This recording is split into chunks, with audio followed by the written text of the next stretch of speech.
বিদেশের ব্যবসা বাণিজ্য আর অর্থনীতির সব খবর নিয়ে আমন্ত্রণ ওয়ালটন স্মার্ট ফ্রিজ বিজনেস রিপোর্টে। আসছে বাজেটে সারা দেশে একই হারে ন্যূনতম কর হার কার্যকর করার চিন্তা এনবিআর এর। সর্বোচ্চ কর হার বাড়তে পারে 5%। শুল্ক নীতির ধারাবাহিকতা না থাকা আর আমলাতান্ত্রিক জটিলতায় ব্যবসায়ীদের অসন্তোষ। আসছে বাজেটে সহজীকরণের আশ্বাস এনবিআর এর। ভোক্তা পর্যায়ে কমল এলপিজির দাম, 12 কেজির সিলিন্ডারে কমেছে 19 টাকা। এমন সব খবর নিয়ে আমাদের আজকের আয়োজন। 250-টিরও বেশি ডিজাইন অপশন নিয়ে ওয়ালটন স্মার্ট ফ্রিজ, বোঝে আপনার প্রয়োজন। আসছে বাজেটে ঢাকা, চট্টগ্রাম সহ সারা দেশে একই হারে ন্যূনতম কর হার কার্যকর হতে পারে। কর হার হতে পারে 5 থেকে 10,000 টাকা পর্যন্ত। জাতীয় রাজস্ব বোর্ড সূত্রে এমন তথ্য জানা গেছে। একই সাথে সর্বোচ্চ কর হার বাড়তে পারে আরও 5%। সর্বোচ্চ কর হার বাড়ানোর বিষয়টিকে ইতিবাচকভাবে দেখছেন বিশ্লেষকরা। তবে ন্যূনতম করের হার সমান হলে ওই কর স্তরে থাকা মানুষের উপর চাপ বাড়বে বলেও মত তাদের। বর্তমানে দেশে ব্যক্তির সর্বনিম্ন কর হার এক এক এলাকায় এক এক রকম। তথ্য বলছে ঢাকা উত্তর, দক্ষিণ সিটি কর্পোরেশন ও চট্টগ্রাম সিটি কর্পোরেশনের সর্বনিম্ন কর হার এখন 5,000 টাকা। এই দুই সিটির বাইরে দেশের অন্যান্য সিটি কর্পোরেশনে এই কর হার আছে 4,000 টাকা করে। আর সিটি কর্পোরেশন এলাকার বাইরে ব্যক্তির ন্যূনতম কর হার 3,000 টাকা। তবে জানা গেছে, আসছে বাজেটে জাতীয় রাজস্ব বোর্ডের আয় বৃদ্ধির স্বার্থে দেশের সব এলাকায় ব্যক্তির সর্বনিম্ন কর হার 5 থেকে 10,000 টাকা করার বিষয়ে চিন্তা করছে এনবিআর। সাধারণত ন্যূনতম কর হার যেটা হয় এটা কিন্তু মধ্যবিত্ত বা যাদের কর যোগ্য আয়, যে কর অবকাশের পরে করযোগ্য আয় যেটা থাকে তার উপরে এটা প্রযোজ্য হয়, তাই না? এবং সেখানটায় যেটা হবে, এতে আমার মনে হয় যে যারা নিম্ন আয়ের জনগোষ্ঠী কিন্তু তাদের করযোগ্য আয় আছে স্বল্প পরিমাণ, তারা অনেক বেশি ক্ষতিগ্রস্ত হবে এবং তার ফলে যেটা হবে বৈষম্য বৃদ্ধিতে সহায়ক একটা ভূমিকা পালন করতে পারে।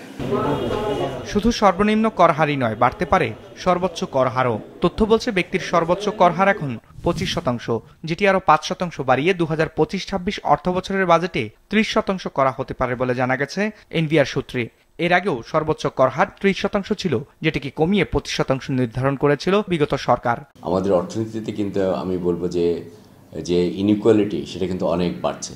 কাজে যারা উচ্চ আয়ের লোকজন আছেন তারা যদি বেশি কর দেন, সেটা হয়তো আমাদের সমাজের যে বন্টন সেটাকে কিন্তু সহায়তা করতে পারে, একটা সুষম বন্টন ফিরিয়ে আনার ক্ষেত্রে। কাজে এটি একটি আমি মনে করি যে হয়তো টাইমলি একটা ইনিশিয়েটিভ হবে। কিন্তু এটাও মনে রাখতে হবে যে কর হার বাড়ানোর পরে দেখা যায় যাদের কর দেওয়ার সামর্থ্য আছে তারা যদি ওই কর নেটের বাইরে থাকেন, আর যারা অলরেডি নেটের মধ্যে শুধু তাদের উপরে যদি এটা ইম্পোজ করা হয়, এটা হয়তো ফেয়ার ট্যাক্সেশন সিস্টেমটা কিন্তু হবে না। উচ্চবিত্ত শ্রেণী সমাজে অনেক বেশি সুবিধা ভোগ করে এবং সেটা মাথায় রেখে উচ্চবিত্ত শ্রেণীর যে মার্জিনাল কর হার এটাকে আরও বেশি বৃদ্ধি করা উচিত। কারণ আপনি উন্নত দেশগুলোতে দেখবেন যে উচ্চবিত্ত শ্রেণী তাদের অনেক সময় তাদের 60-65% পর্যন্ত কর হার হতে পারে বা তারা করে। অর্থাৎ এটা সমাজে বৈষম্য দূরীকরণে কিন্তু একটা বড় ভূমিকা রাখে। জানা গেছে, বিসিসিআই ঢাকা চেম্বার সহ বিভিন্ন ব্যবসায়ী ও গবেষণা সংস্থা করমুক্ত আয়সীমা বাড়ানোর প্রস্তাব দিলেও বাড়ছে না সেটি, থাকছে আগের মতোই 3.5 লাখ টাকা। রায়হান শোভন, বিজনেস রিপোর্ট, মাছরাঙা টেলিভিশন। আসছে বাজেটে দীর্ঘমেয়াদী নীতি সহায়তা থাকবে বলে জানিয়েছেন এনবিআর চেয়ারম্যান। রোববার রাজধানীতে এক আলোচনায় তিনি বলেন, বিনিয়োগ পরিবেশ সহজ করতে কর ছাড় দেওয়া হয়েছে, সাথে কর আদায়ে চলছে ডিজিটালাইজেশন। এ সময় ব্যবসায়ীরা বলেন, কাস্টমস শুল্ক নীতি সহজীকরণ ও নিরাপত্তা নিশ্চিত না করলে কাঙ্ক্ষিত মাত্রায় বিনিয়োগ আসবে না। টানা 3 বছর ধরে দেশের জিডিপির প্রবৃদ্ধি নিম্নমুখী, যার প্রভাব পড়েছে বিনিয়োগ ও কর্মসংস্থানে। 2022-23 অর্থ বছরে প্রবৃদ্ধি ছিল 7.1%। এর পরের অর্থ বছরগুলোতে যথাক্রমে প্রবৃদ্ধি মাত্রা 5.78%, 5.82% এবং 5.1%। এদিকে 2024 সালে দেশে মোট নেট বিদেশি বিনিয়োগ বা এফডিআই এসেছে $1.27 বিলিয়ন, যা আগের বছরের তুলনায় 13.25% কম। 2023 সালে এই অঙ্ক ছিল $1.46 বিলিয়ন। রাজনৈতিক অস্থিরতা, শ্রমিক অসন্তোষ সহ বিভিন্ন কারণে বিনিয়োগ কমে। Fundamental problems such as balance of payment tightness, high inflation, low investment, it is much more important to first stabilize the economy, bring back the growth drivers on the right track, and then the growth will follow automatically. এর সাথে মূল্যস্ফীতি এখনও স্বাভাবিকের চেয়ে বেশি। তথ্য বলছে জানুয়ারিতে খাদ্য মূল্যস্ফীতি ছিল 10.7%, ফেব্রুয়ারিতে 9.3 এবং মার্চে ছিল 8.95%। এমন সময়ে যৌথভাবে সেমিনারের আয়োজন করে আইসিএবি, ফিকি ও Japan Bangladesh chamber of commerce. বক্তারা বলেন, বিদেশি বিনিয়োগকারীরা সব ধরনের কমপ্লায়েন্স মেনে দেশে ব্যবসা করে, তবে অতিরিক্ত মূল্যস্ফীতি তাদের ব্যবসার খরচ বাড়িয়ে দিয়েছে। এছাড়া নীতির ধারাবাহিকতা না থাকা এবং মন্ত্রণালয়গুলোতে সমন্বয়হীনতার অভিযোগ করেন তারা। In our country, the role of customs is thought as someone who's going to collect more and more tax. The role of customs is not to collect tax. In fact, the role of customs is to facilitate trade. Many companies are burdened with high effective tax rates due to complex compliance requirements, inadmissible expenses, and overlapping rules, especially under the new Income Tax Act of 2023. প্রধান অতিথির বক্তব্যে NBR chairman বলেন, এবারের বাজেটে দীর্ঘমেয়াদী নীতি সহায়তা দিবে সরকার। ব্যবসায়ীদের সব ধরনের সহায়তা করা হবে, তবে যারা কর ফাঁকি দেয় তাদের ছাড় দেয়া হবে না বলেও হুঁশিয়ার করেন তিনি। Regarding the consistency, you will get some good news in our new laws. For example, that we will try to set something for longer term, not for only 1 year, especially the tax rates and other things. NBR chairman আরও জানান, national single window থেকে 1,70,000 licence দেয়া হয়েছে। These are justifiable. Ikramul Islam Khan, business report, Maasranga television. ভোক্তা পর্যায়ে 19 টাকা কমানো হয়েছে 12 কেজির এলপি সিলিন্ডারের দাম। নির্ধারণ করা হয়েছে 1,431 টাকা। এতদিন যা ছিল 1,450 টাকা। রোববার বাংলাদেশ এনার্জি রেগুলেটরি কমিশনের কার্যালয়ে এক সংবাদ সম্মেলনে এই দাম ঘোষণা করা হয়। এছাড়া 12.5 কেজির সিলিন্ডারের দাম 1,491 টাকা, 15 কেজির দাম 1,789 টাকা, 16 কেজির দাম 1,908 টাকা নির্ধারণ করা হয়েছে। 2,146 টাকা নির্ধারণ করা হয়েছে 18 কেজির সিলিন্ডারের দাম। 20 কেজির দর 2,385 টাকা, 22 কেজির 2,623, 25 কেজির দর নির্ধারণ করা হয়েছে 2,981 টাকা, 3,577 টাকা নির্ধারণ করা হয়েছে 30 কেজির সিলিন্ডারের দর। কমানো হয়েছে 35 ও 45 কেজি ওজনের সিলিন্ডারের দরও নির্ধারণ করা হয়েছে 4,173 ও 5,366 টাকা। 12 কেজি সিলিন্ডারের মূল্য এপ্রিল মাসে ছিল 1,450 টাকা। এটি এই মাসে অর্থাৎ মে মাসে হবে 1,431 টাকা। বেসরকারি এলপি গ্যাস যেটা বিক্রি হচ্ছে 1,400 টাকায় বা 1,431 টাকায়, সরকারি এলপি গ্যাসের মূল্য এখানে ছিল 690 টাকা। এই যে বিশাল মূল্যের যে পার্থক্য, এই পার্থক্যের বেনিফিট ভোক্তা পাচ্ছে না, এটা ছিল বড় অভিযোগ। এখানে যেটা বাড়তি আয় যেটা হবে এটা একটা সরকারি কোম্পানিতেই যাবে এবং এর অংশ সরকারও পাবে। বাট এই যে ডিফারেন্সটা কমিয়ে আনা, যেটা ভবিষ্যতে হয়তো আমরা আরও কমাতে চাইব, আমরা চেষ্টা করব যাতে এটা কম্পিটিটিভ প্রাইসে চলে আসে। 250-টিরও বেশি ডিজাইন অপশন নিয়ে ওয়ালটন স্মার্ট ফ্রিজ, বোঝে আপনার প্রয়োজন। বান্দরবানের লামা উপজেলার সরই ইউনিয়নের আন্ধারি খালের উৎপত্তিস্থলে গত বছর থেকে পাহাড় ও গাছ কেটে চলছে একটি রাবার ফ্যাক্টরি নির্মাণের কাজ। এতে পানি সংকটে পড়ার আশঙ্কা করছেন স্থানীয় বাসিন্দারা। কৌশিক দাসের তথ্য ছবিতে ডেস্ক রিপোর্ট। লামা উপজেলার দুর্গম সরই ইউনিয়নে পানির একমাত্র উৎস আন্ধারি খাল। এই খালের উৎপত্তিস্থলে গাছ ও পাহাড় কেটে গত বছর থেকে কারখানা তৈরির কার্যক্রম চালাচ্ছে লামা রাবার ইন্ডাস্ট্রিজ লিমিটেড নামে একটি রাবার কোম্পানি। এখানে গাছ গুটি সব কাটে মোটামুটি সব পরিষ্কার হয়ে গেছে, বমি করে গেছে। এখন আমরা খাওয়ার পানিটা পাচ্ছি না। প্রাকৃতিক পরিবেশ নষ্ট করে আন্ধারি খালে বাঁধ নির্মাণ করা হবে, এ সংবাদে হতাশাগ্রস্ত এলাকাবাসী। রাবার কারখানার কার্যক্রম পুরোদমে শুরু হলে খালে পানি দূষণের আশঙ্কা করছেন তারা। এখানে যদি পানি বাদ দিয়ে ফেলে তাহলে সাধারণ জনগণ অনেক কষ্টের ভিতরে পড়বে। হাঁস, মুরগি, গরু, ছাগল সবাই পানি ব্যবহার করে। এখানে যদি ফ্যাক্টরিটা ওঠে তাতে সবকিছুই মারা যাবে। পানি যদি দূষিত হয়ে যায়, এখানে যদি ফ্যাক্টরি পানি যদি সেখানে যায়, ওই পানি ছাড়া তো আমাদের আর নেই। এ সরা পানি ছাড়া ব্যবহার করার মতো আমাদের আর কোনো নাই, বিকল্প নাই। তো আমরা যাব কোথায়? এর জন্য আমরা সরকার কাছে আমরা এখানে ফ্যাক্টরিটা না হওয়ার জন্য অন্যথায় করা হোক, এর জন্য আমরা জোর দাবি জানাচ্ছি আর কি। স্কুল ক্যাম্পাসটা একেবারেই পাশে, তাদের ইন্ডাস্ট্রি যেটা করবে নতুন ফ্যাক্টরি তার পাশে।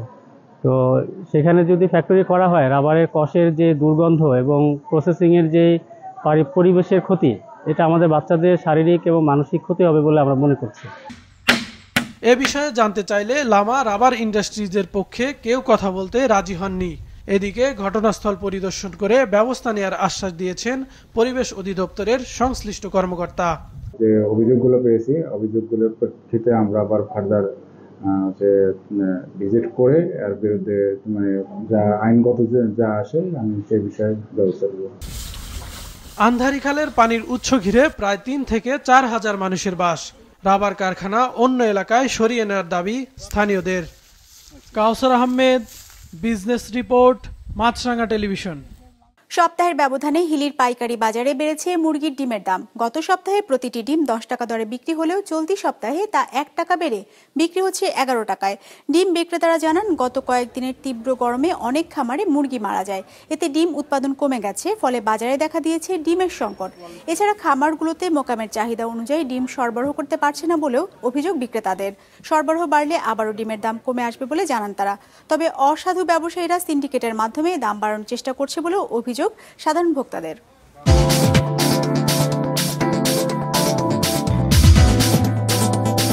ইতিবাচক ধারায় শেষ হয়েছে ঢাকা স্টক এক্সচেঞ্জের সপ্তাহের প্রথম কার্যদিবসের লেনদেন। সার্বিক সূচক ডিএসসি এক্স 38 পয়েন্ট বেড়ে দাঁড়িয়েছে 4,956-তে। বেচা কেনা হচ্ছে 399 কোটি টাকার। লেনদেনে অংশ নেওয়া প্রতিষ্ঠানগুলোর মধ্যে দর বেড়েছে 290টির, কমেছে 67টির, আর অপরিবর্তিত আছে 38টির দর। এবার বাজার নিয়ে বিশ্লেষণ শুনবো ব্র্যাক এপিএল স্টক ব্রোকারেজের। আজ ডিএসসিএক্স ইন্ডেক্স ক্লোজ হয়েছে 4,956.25 পয়েন্টে, যা গত ট্রেডিং সেশনের তুলনায় 38.33 পয়েন্ট বেশি। আজ টার্নওভারের দিক থেকে মার্কেট ঊর্ধ্বমুখী প্রবণতা প্রদর্শন করে, যা গত ট্রেডিং সেশনের তুলনায় 22.3% বেশি। এদিকে অধিকাংশ লার্জ ক্যাপ সেক্টরে আজ পজিটিভ পারফরমেন্স দেখা গিয়েছে, যেখানে সবচেয়ে ভালো পারফর্ম করেছে fuel and power sector, followed by NBFI এবং ফার্মাসিউটিক্যাল সেক্টর। আজ টার্নওভারের দিক থেকে সবচেয়ে ভালো পারফর্ম করেছে banking sector, followed by fuel and power এবং ফুড অ্যান্ড অ্যালাইড সেক্টর। আজ টার্নওভারের দিক থেকে সবচেয়ে বেশি ট্রেডেড স্টক ছিল City Bank PLC, followed by Beach Hatchery Limited এবং উত্তরা ব্যাংক পিএলসি। কাশ্মীর ইস্যুতে চলমান উত্তেজনায় এবার নিজেদের বন্দরে ভারতের পতাকাবাহী জাহাজ নিষিদ্ধ করেছে পাকিস্তান। এর আগে ভারতের পক্ষ থেকে একই পদক্ষেপ নেওয়া হয়।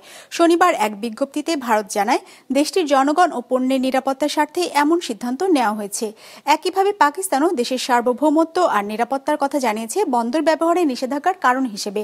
পাল্টাপাল্টি এমন পদক্ষেপে দুদেশের মধ্যকার বাণিজ্যে বড় ধরনের নেতিবাচক প্রভাব পড়ার শঙ্কা বিশ্লেষকদের। ডেস্ক রিপোর্টে বিস্তারিত। ভারত পাকিস্তানের মধ্যকার উত্তেজনা থামছেই না। এক দেশ কোনো পদক্ষেপ নিলে তার পাল্টা জবাব দিচ্ছে অন্য দেশ। এতে উত্তেজনার মাত্রা কেবলই বাড়ছে। ভারত ও পাকিস্তানের সেনাদের মধ্যে গত রাতেও গুলি বিনিময় হয়েছে বলে জানিয়েছে ভারতীয় বাহিনী। এ নিয়ে টানা 10 দিন কাশ্মীরে নিয়ন্ত্রণ রেখা বরাবর পরস্পরকে লক্ষ্য করে গুলি চালালো। এদিকে ভারতের সীমান্ত রক্ষী বাহিনী দেশটির উত্তরাঞ্চলীয় রাজ্য রাজস্থানের আন্তর্জাতিক সীমান্ত থেকে এক পাকিস্তানি রেঞ্জারকে আটক করেছে বলে দাবি করেছে, তবে তার পরিচয় প্রকাশ করেনি। বিএসএফ এর এক কনস্টেবলকে পাকিস্তানি রেঞ্জাররা ধরে নিয়ে যাওয়ার পাল্টা হিসেবে এ ঘটনা ঘটে। এদিকে পাকিস্তানের বিরুদ্ধে হামলা বা যে কোনো কঠোর ব্যবস্থার জবাবে ভারতের ওপর পারমাণবিক অস্ত্রসহ পুরো সামরিক অস্ত্রাগার নিয়ে ঝাঁপিয়ে পড়ার হুঁশিয়ারি দিয়েছেন রাশিয়ায় নিযুক্ত পাকিস্তানের রাষ্ট্রদূত মোহাম্মদ খালিদ জামালি। শনিবার রুশ গণমাধ্যম আরটিকে দেয়া সাক্ষাৎকারে তিনি বলেন, ইসলামাবাদের কাছে বিশ্বাসযোগ্য গোয়েন্দা তথ্য আছে পাকিস্তান ভূখণ্ডে সামরিক হামলা চালানোর পরিকল্পনা করছে ভারত। পাল্টাপাল্টি পদক্ষেপ হিসেবে নিজেদের বন্দরে ভারতের পতাকাবাহী জাহাজ নিষিদ্ধ করেছে পাকিস্তান। এর আগে ভারতের পক্ষ থেকেও একই ধরনের নিষেধাজ্ঞা দেয়া হয়। শনিবার ভারতের জাহাজ চলাচল বিষয়ক বিভাগের মহাপরিচালক এক বিবৃতিতে জানান, পাকিস্তানের পতাকাবাহী জাহাজকে ভারতের কোনো বন্দরে প্রবেশের অনুমতি দেয়া হবে না। সেই সঙ্গে ভারতের পতাকাবাহী জাহাজ পাকিস্তানের কোনো বন্দরে যাবে না। এর আগে ভারতের বিমানের জন্য আকাশসীমা বন্ধের ঘোষণা দেয় পাকিস্তান, যার কারণে বড় অঙ্কের ক্ষতির মুখে পড়ে ভারতের বিমান পরিবহন সংস্থাগুলো। এবার বন্দর ব্যবহারে নিষেধাজ্ঞা সিদ্ধান্তে দুদেশের আমদানি রপ্তানি বাণিজ্য বড় ক্ষতির মুখে পড়ার শঙ্কা জানিয়েছেন বিশ্লেষকরা। আমিনা লুসি, বিজনেস রিপোর্ট, মাছরাঙা টেলিভিশন। দর্শক, আমাদের যে কোনো পর্ব নিজেদের সুবিধাজনক সময় দেখতে সাবস্ক্রাইব করুন বিজনেস রিপোর্টের অফিসিয়াল ইউটিউব চ্যানেল। ফেসবুক পেজে লাইক দিয়ে আপডেট থাকুন ব্যবসা বাণিজ্যের আলোচিত সব ঘটনা সম্পর্কে। আর আপনাদের মতামত জানান কমেন্টস অথবা ইনবক্সে। আজ এটুকুই, বিদায় নিচ্ছি, ভালো থাকবেন।